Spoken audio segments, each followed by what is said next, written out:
It's time for an Out and About with Jamie Grout Shortcast video, and with me is Newton School Superintendent Tom Messenger. And Tom, thanks for taking the time to talk to us today. You bet, it's always a pleasure. All right, great. Let's talk about school safety. We've had a couple of soft lockdowns here. There have been some threats on the school, and I know parents are always concerned about school safety.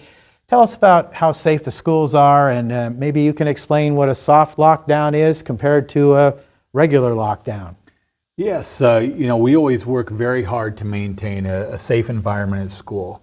There's a couple different components to that. There's the reactive piece of it, or what happens if you have an event to come about, whether it be weather-related, fire, or a school crisis with an intruder or something even worse.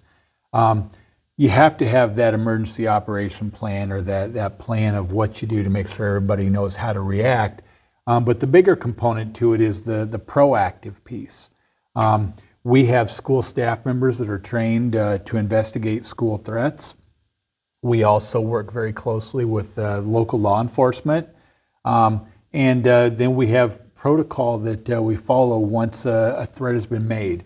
It could be something as simple as a student saying, out of anger, I'm going to do something to you.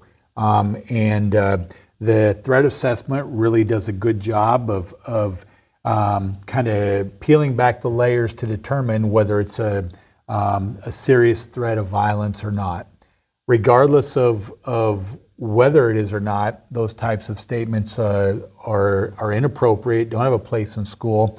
So we work to put a plan in place to make sure it doesn't happen again.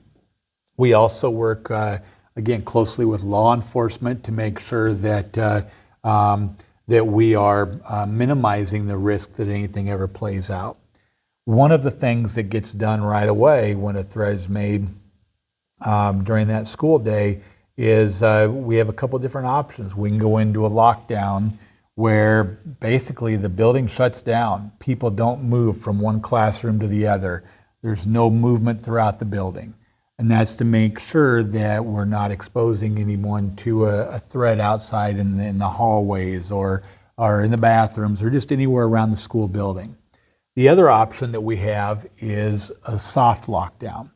And what that means is we still continue the operations of school and educating the kids, so it doesn't come to a screeching halt altogether, but we limit the movement, as well as we don't let folks come in from the outside until we're sure that there's an all clear. Okay. So that's kind of the difference between the two. All right.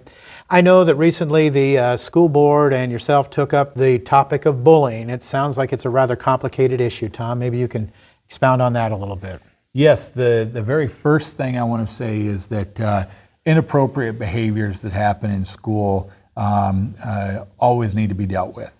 So the very first thing that we ask is if something is going on at school that you're not sure if it's bullying, but it just doesn't sound quite right to you as a parent, or sometimes it's a grandparent or a neighbor, make sure that we're aware of it at school. Those calls to central office here get handled by Kelly Sorensen. And she's going to ask folks to fill out the online form.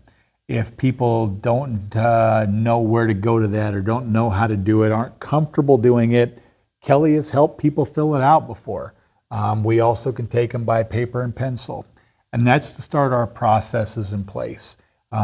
She tracks those all the way through to completion. She will follow up with the buildings, make sure that the buildings are following through on those things.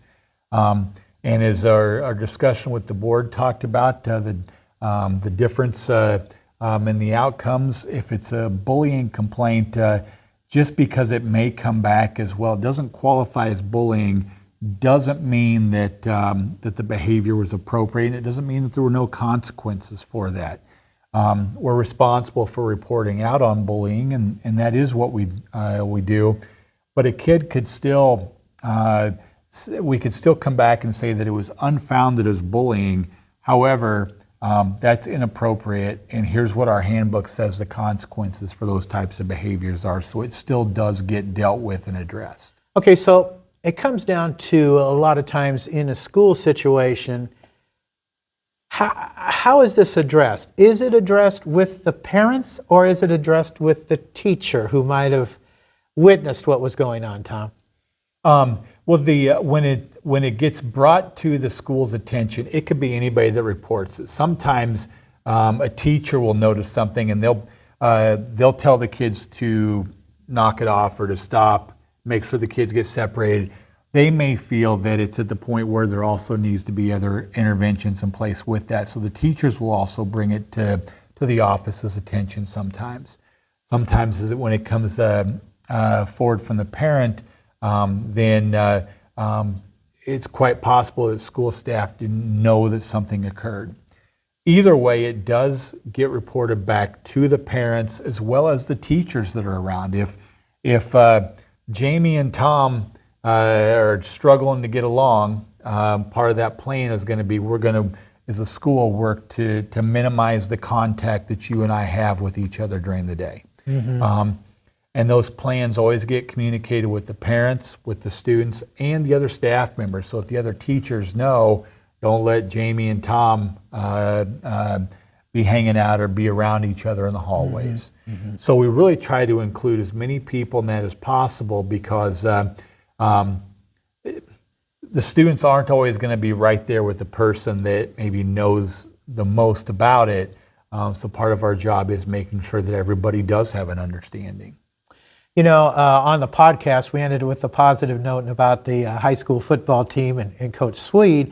I'm going to end this video podcast on another positive note, different topic.